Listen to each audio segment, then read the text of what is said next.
just learned, I guess, an overview of Photoshop. You kind of learn a little bit about the user interface and also learn a lot of different rules and kind of best practices to operate by. But now is time for the fun stuff. We're actually going to do something, which is, it's always better to learn by doing rather than just listening, watching. So go ahead and open up Aftent Photoshop PSD. It'll be a file that I've given to you somehow, probably in a folder, or you'll have accessed it on the internet, but go ahead and open it up so you can follow this along. And the first thing we're going to do is learn about the Move tool, which is V on the keyboard. I'm going to fire a lot of shortcuts at you, and don't worry, you don't have to remember them all straight away, but the more you can remember, the better. I'll probably give you a list or something with them all on it, but the more you can learn, the quicker you'll be with Photoshop. It'll speed up your workflow exponentially. But hit V, which is the Move tool over here, and that's pretty self-explanatory. You can move things around. These pink purple lines that you see, or magenta lines that you see, you come up into View and hit Show, and then go to Smart Guides. That's what they are. It's going to help you align things. Super useful. I recommend using them. If you hold Shift with the Move tool, that's going to hold that one on the X-axis. Hold Shift again. I let go and then pressed it again. It's going to hold on the Y-axis. You'll see if I try to drag it sideways or like diagonally, it doesn't allow it to go outside of that. The other thing is if we're holding Shift while we're then transforming it, so transforming is like adjusting like the size, etc. It's going to keep it in the same ratio, which is cool. If you let go of Shift, you'll see it starts to warp, which we don't normally want. So we're going to hit Command Z. If you hit Command while transforming, you can skew it, which we'll use a bit later on, but for right now, don't worry about it. Hit Escape, and that gets you out of transform. The last thing we're going to do is bring it down a little bit and then hit Option on Mac or Alt on Windows. And you need to wait till that second cursor comes up and then duplicates it, which is really cool. The other way to duplicate something is just hit Command J and then you've got it on a new layer, which is also super useful, but there are definitely times that you'll use Option and drag and move for sure. The next tool we can learn is the eyedropper tool, and it's super useful because you hit eyedropper I, really easy to remember. It's this tool over here, and what it does is it samples the color of the layer, and if you've got it sampling, it should be sampling current and below. You kind of always want it to be doing that. And for the time being, we've got it as a point sample because we're just sampling a block color, which is black, versus sampling, for example, someone's face, which obviously has lots of different like greens and reds and yellows that make up the pigment of skin. And we'll want to hit Show Sampling Ring so we can actually see what we're sampling. And what happens is you'll see it pops in over here in the foreground color. Is if you sample a color, it then magically goes over into the foreground color, which is super useful because if we add a new layer and we've sampled black and hit V, we've got the brush tool. Now if your brush doesn't look like this, hit caps lock, and you might have to hit it a few times because sometimes it can be a little glitchy. If it's a crosshair, we don't want that. We want it to look like a brush so we can actually know what we're doing. We're now using the brush tool. If you hit Control and Option on a Mac or Alt on Windows, you'll be able to drag left and right by clicking the left button mouse. So it's Control Option left button mouse. You'll be able to increase and decrease the size of the brush by going left and right. Up and down will increase and decrease the hardness. Super useful, and this will speed up your workflow so much because otherwise you've got to come up here, decrease this hardness and size and test if that's what you want. No, that's not it. You get the drift. Control Option, we're gonna have something completely hard, 100% hard, and around like maybe 250 or so. I'm just gonna paint straight over Gumisto. Now the benefit of doing it on a new layer is we can turn it on and off. If we tried to paint straight on this layer, you get this. The image isn't rasterized. We don't want to rasterize it because then we'll start to lose the resolution as we grow or expand it. so hit cancel. Yeah, great thing because we painted on a new layer, we can then get rid of it. And yeah, turn it on or off. The next tool we're then going to learn about is the gradient and paint bucket tool. So hit G, and we're going to again add a new layer.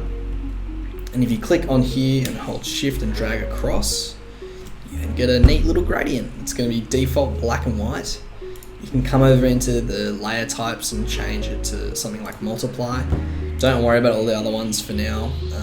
We're just going to worry about multiply for now. And yeah, you get this kind of cool fading effect, which is interesting, right? You can start to see how that can be used in lots of different ways, especially when you start to play around with the colors of the gradient. You can add gradients to a background to make it look like part of it's lit and part of it's not. There's loads of different ways to use gradient. For now, we're not going to deep dive into that, but just be aware that gradient is a tool that you will use. The other side of the G hotkey is paint bucket. So you will be able to hit Option on Mac or Alt on Windows and come over and click here. Make sure it's not the material drop tool, which is the paint bucket with the little thing above it. We just want the plain paint bucket. And because we've sampled previously with the eyedropper tool, black, and then we've hit G with the paint bucket tool, it's going to then just drop a black block over Kumisto. And we can hit V to then move that around, like so, and scale it, etc. Yeah. So those are the two tools you'll use quite a bit, and once you start to get the hang of the eyedropper tool, it will save you so much time. The next tool that we can then probably use is the selection tool. And what we're going to do for this one is turn that layer off, expand this group, turn off the black layer. Now, you probably recognize this because we had this featured in one of the earlier videos. We might dive quickly into how we kind of got to this, but for now, hit M, and I'm just using a circular, it's elliptical marquee tool, marquee selection, think of it like that. And we're just going to drag over the truffles, and then we're going to come back and click on the black layer. We're then going to turn that layer back on, and we've made the selection over the truffles, but then we're now editing the black layer because we've selected that. We can hit V to move, and then boom, we've then got a hollowed out, a window, I guess, to see the truffles. If you hit M and click, that brings back the selection tool or marquee tool, and then click anywhere else, that's then gonna get rid of the selection. Because again, we didn't do that on a new layout, we've now lost that. But that doesn't matter, hit Command Z to get rid of it. Another version of this tool, kind of, I guess is the way to think about it, is L for lasso. And this is how you can then make like super direct selections. It's probably not the primary way you'll make super direct selections. I've just hit Option and scrolled on the mouse to zoom in. But yeah, you can see you can really get in close and make a selection.